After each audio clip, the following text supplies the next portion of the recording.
এখানে একটা দোকান দেখতে পাচ্ছি যেখানে হাতের তৈরি কাপড় বিক্রি হয়। এগুলো খুবই এক্সপেন্সিভ।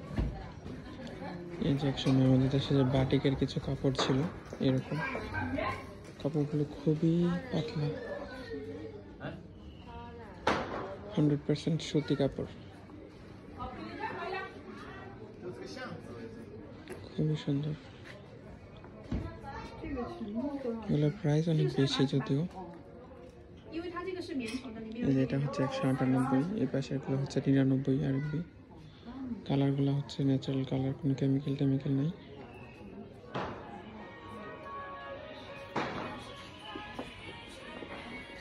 এই যে এখানে সুন্দর সুন্দর লেডিস কাপড় আছে, মোস্টলি এখানে যা আছে সব লেডিস। এখানে কিছু অর্নামেন্টস আছে, খুবই সুন্দর।